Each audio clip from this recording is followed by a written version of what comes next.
Warning, this video contains spoilers, so if you don't want the show to be ruined for you, leave a like because you can assume that the video is going to be good anyway because I made it, and then go watch the show yourself somewhere else. So a little while ago, my wife and I decided to go and have dinner with her sister and her brother-in-law, and we ended up staying the night with them. While me and my brother-in-law decided to play some Black Ops 2 Zombies and have a little bit of a blast in the past, they disappeared for a couple hours, and I had no clue where they went, and honestly at the time, I'm blasting the zombies, I don't really care. The next morning, as we started to drive home, my wife decided to tell me about this show that her and her sister had been watching. This Netflix horror show that apparently was really, really good, better than anything that she had seen. And she thought that I would really, really enjoy it. Now, for those of you watching that have seen a horror movie within the last 10 years, you'll probably know that they haven't had a good idea or a fresh idea since the beginning of those last 10 years. Any innovation within that segment of film has been completely stifled, and it's just filled with predictable plots, jump scares, and a whole bunch of cheesy dialogue. That's all that horror movies are these days. This show that my wife was referring to is called The Haunting of Hill House, and it basically covers the time period of young kids to adults that have suffered through traumatic events at something called the Hill House or the Hill Mansion.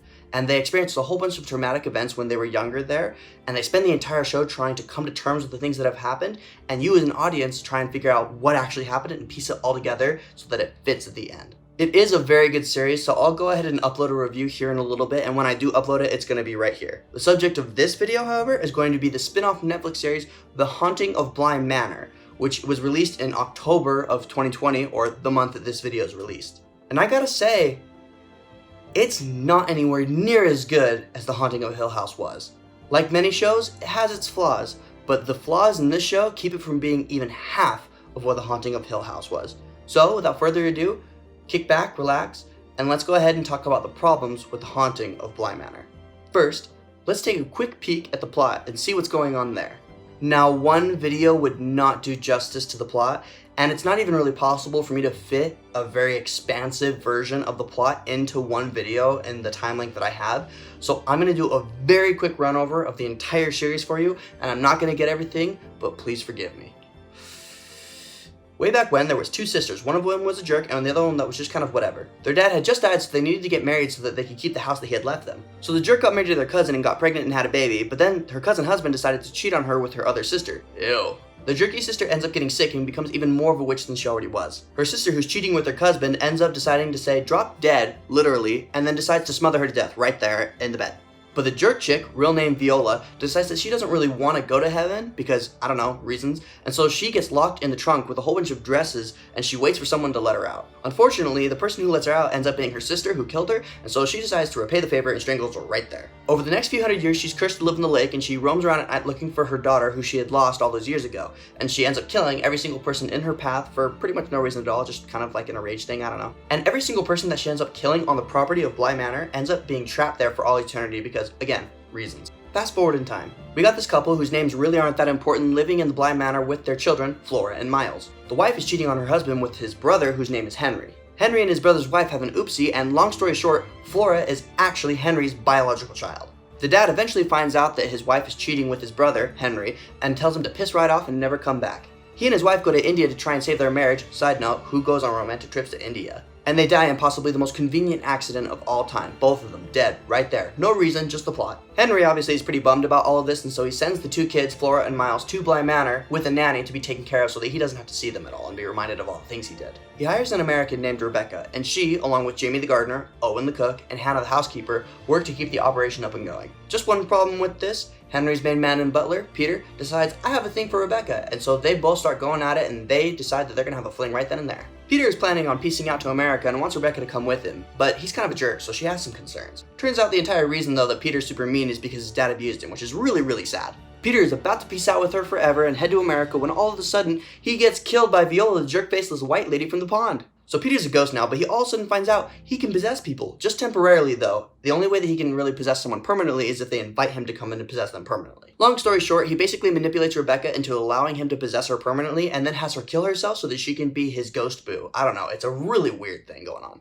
And we have another fast forward in time. Danny shows up to interview for the nanny slot, which is now open, and Henry hires her because there's really no standards to become a nanny at this place at all. She starts to notice all these crazy things about the kids, all these creepy things they do, and realizes they're really not quite themselves. Once again, long story short, because I have to sum up for the sake of time, she finds out that Rebecca the ghost and Peter the ghost have been infiltrating the kids and possessing them, trying to leave the property so that they can spend their life together, which again, ew. Also, you find out that Hannah's already dead and she's a ghost, and she's been dead ever since Danny got there because Peter possessed Miles and then had her push her down a well. So she's a ghost, and basically everything that's been happening in the show from that point forward has been in her head. Danny keeps seeing this weird ghost guy with glasses on, and it keeps scaring her throughout the house, and it's all inside of her head, and she's really scared. We found out later that that's the guy who she was engaged to, and she keeps seeing him in her head every single which way. But surprise, Danny's a lesbian, so they didn't actually get married. He's kind of annoyed, rightfully so, that she was lying to him the whole time, and so he's kind of bitter, and then he steps out of the car. Boom! Another surprise, he got hit by a car, and he's dead. Danny deals with it, though, and he goes away pretty quickly. She starts to have a little bit of a thing with the gardener, Jamie, but then all of a sudden, Ghost Rebecca and Ghost Peter decide to possess the kids and try and escape after like 5 minutes of things being okay for just a little bit. But Rebecca betrays him and doesn't actually possess Flora permanently, and she allows Flora and Danny to run away and try and get off the property. And they almost make it off the property, but boom, Viola, the no-faced white lady, decides to come out of nowhere and grab Danny by the neck and drag her around the house for no freaking reason. Before Viola can kill Danny, though, Flora offers herself up as a sacrifice instead, and so she takes her and she starts to go towards the pond because she's gonna drown this 6-year-old girl. But Danny's been paying attention to the whole possession thing, and so now she knows how to do it, and so she has the ghost possess her instead and takes the ghost into herself, which frees every single person on the property, which makes Ghost Rebecca go away, Ghost Peter go away, Ghost every single person who has died on that property who was stuck there, all of them can leave now. So everything kind of goes back to normal, everybody moves on with their lives, Jamie and Danny get engaged, they have a whole bunch of different things happen, but all of a sudden Jamie realizes, oh no, she's turning into the white-faced ghost lady. She's afraid that if she turns into the white-faced ghost lady that she'll hurt Jamie or possibly kill her, and so she does the next best logical thing. She drowns herself in that stupid pond and makes Jamie sad. That's literally what she does. Everybody else goes on to lead relatively happy lives, with Flora and Miles going and being raised by Henry as if he's their own father, and Flora ends up getting married, so that's really fun, and Owen has his own restaurant, and everybody's happy with Jamie. That's literally how the show goes. Now, if you didn't understand every single word of what I said in that quick plot recap, don't worry about it. You can watch the show yourself, you can really understand what it is I'm saying, or you can go to the Wikipedia page and you can go ahead and look at the plot there if you want to be really lame. And here's really my thing. The plot isn't too much of a problem, although it has its holes, just like every single plot is going to. The problem is not the plot, so much as it is the presentation of the plot, or the pacing. The first 3 episodes of the show are honestly a boring waste of time. There's no reason for them to even be there. The 4th episode can be summed up in 2 words: Danny's gay. Episodes 5 and 7 are literally just a tutorial on how it is to possess people if you're a ghost, and they're just exposition dumps, as is number 8, explaining the backstory of Bly Manor, why it is the way that it is, although it doesn't actually explain why it is the way that it is, but you get the gist.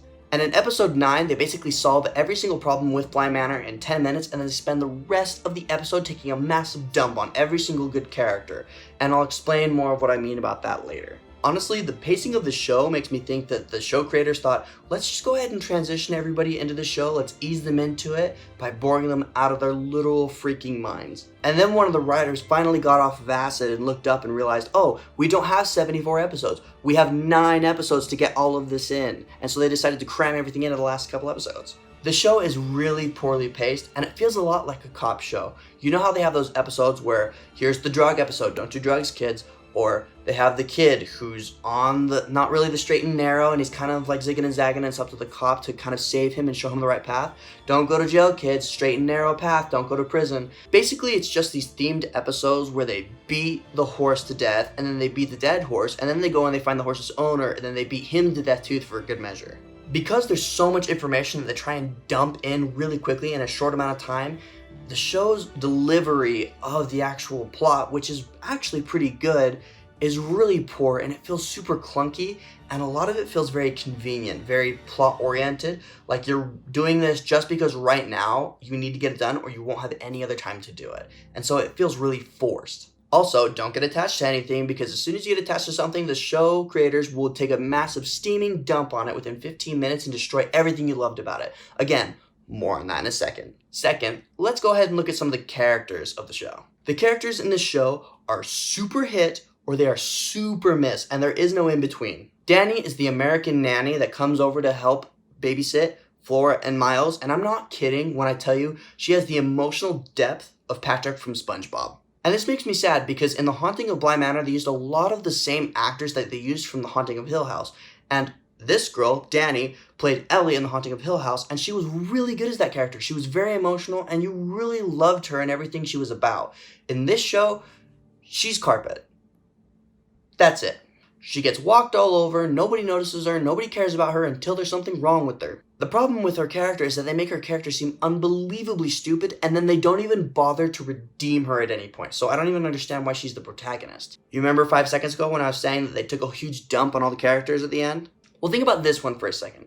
Danny is responsible, at least partially, for the death of the person she was engaged to, Edmund, because she waited until the last second to tell him that, hey, by the way, I'm homosexual. And then she goes ahead and she puts him in the situation where he gets hit by this car. Is she directly responsible? No, but she's at least partially responsible for things like that.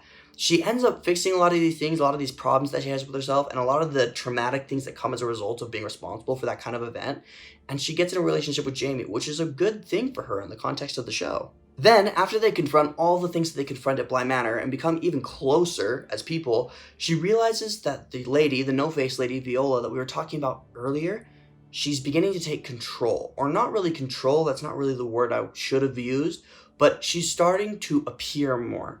She's seeing her in her reflections, she's seeing her in her actions, she has moments where she doesn't feel like she's all there, and so she's scared that she might accidentally hurt Jamie at one of these points. And so instead of being an adult and discussing with her partner the pros and cons of the things that she's struggling with, she decides, I'm going to leave Jamie high and dry and I'm going to go and murder myself by drowning myself in the same pool in which I became possessed in the first place without telling anyone and making her come swim by and find me. So not only did she not learn to confront her fears, to communicate with people, to share and stop being selfish with people, she ended up deciding not to talk to her partner at all and just kill herself anyway? I mean, honestly, which writer was doing heroin and then read that out loud and decided that was a good idea? Miles and Flora are child actors, and it shows. But overall, they do a pretty good job considering that they're child actors. Miles is actually really good at being a creepy possessed boy, and he gives us some real white boy school shooter vibes throughout the whole thing. Flora is mostly there to say the same 2 words over and over again. She gets a little bit of depth when she finds out that her dad is Henry, and you're like, oh, that's kind of sweet. He's gonna be her dad now. That's awesome. But really, she's mostly there to say, perfectly splendid, and it's perfectly splendid, and it's perfectly splendid, splendid, and they're perfectly splendid. The problem with Rebecca's character is that her character is used pretty much only to move the story along. Her character fits whatever it is that the writers need at that time, and that's it. I mean, think about it. The entire reason that she became a nanny in the first place was because she was a barista and she was getting harassed and manipulated by all these men. And so she was saying, I am woman, hear me roar, and decides, I'm gonna go and be a nanny. And that's fine. But then the very first dude who is emotionally manipulative and probably abusive, she just hops right into bed with. Honestly, even though a lot of really sad things end up happening to her over time, you don't even really feel that bad for her, and you have a really hard time feeling any empathy because she acts against her own self-interest for like 80% of the show. To any writers who are writing female characters of any type, please listen to what I'm about to say. When you are writing a female character, you need to write a character that is consistent in everything they do and say, or you need to come up with a plausible reason why it is that the person's attitudes and actions keep changing. At no point in the show will you root for Peter. That being said, there is a moment, kind of like Snape from Harry Potter, where you do sympathize for all the things that he struggled with and gone through because you realize that he's a victim of sexual abuse at the hands of his father that his mother never attempted to stop, and that's really messed him up. As a ghost, they have temporary flashbacks to moments in their lives, and it begins to psychologically unwind him because he keeps seeing his mother, and he keeps trying to ask her why it is that she let his dad do all those things to him, and it's really interesting to watch. It's a very interesting character development. But yeah, outside of that, he's a dingbat. Don't worry about him, he's the worst. Now I think about it, he's basically just the British version of Chad. And that's the sad but consistent theme throughout this show, in that they don't understand when too much is too much and they're forcing something, and when things are just simply unnecessary. The biggest example of this is definitely Jamie the gardener. She's your typical female character that's a rebel without a cause. She's not a super original character, but she doesn't have to be. She's just someone who is edgy and brings an edge to Danny, who she's paired up with in the show. In the show, you actually don't know very much about her, besides the fact that she's a tough girl and she's had a hard life. And honestly, her personality, even though it's sometimes a little bit grating, begins to grow on you until you come to the realization that Danny's an airhead and there's no way Jamie should be with her. Regardless, the time where Jamie becomes very deep is after Bly Manor. When they're a couple and they're living together, she becomes very deep as a character. She becomes someone that you identify with very quickly, even though it's only a few minutes because they cram all of it into the very last episode. Danny begins her descent into madness because of the faceless lady inside of her, and Jamie changes to meet that. Throughout the show, she's very selfish, she's very inwardly focused, and she becomes a true partner. She cares about other people, she extends the olive branch, she tries to communicate, which at the very beginning of the show is something she really sucks at. She overcame that main struggle of her character, and she really grew into someone that you really enjoyed seeing on screen. And then the show creators decide to parachute in like they're the 501st Airborne and decide to have Danny kill herself and leave Jamie all alone after she's done all this development. And then you throw up your hands and you're like, there's nothing good in this world, and honestly, I don't understand why I get attached to any of these characters anymore. And this is what I'm talking about when I'm talking about forcing things in film and in stories. You throw a wrench when you need to throw a wrench. You use a hammer to hit a nail. If you keep forcing it, you're gonna miss the nail and you're gonna hit a puppy. Look, here's my verdict. I think it's good enough for you to watch. I give it a thumbs up.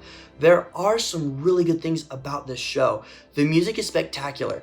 It's not really scary. It's mostly eerie, but there's a really good atmosphere around it, and there's some pretty good scenes that are very deep and very emotional. But there will be multiple times throughout the show where you get confused, irritated, and even angry at some of the decisions that are made by the writers of the show. And here's the thing, I don't have a problem with the show making you angry. There's no problem with anger. It's a strong emotion. It's something that people try and draw out of their audience for dramatic effect. That's totally fine. There's no problem with being angry. The problem is that the anger is supposed to be focused at the people who are in the story, not the people who made the story. Thank you guys so much for watching. If you liked the video, please click subscribe. I post content here. I try and do it every single week. Sometimes I'm a little bit better than others, but I try and post here as often as I can, especially with school going on.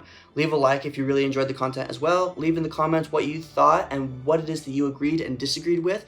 Let me know if there's anything else that you want me to go ahead and do, look at, review, and I'll talk to you guys later.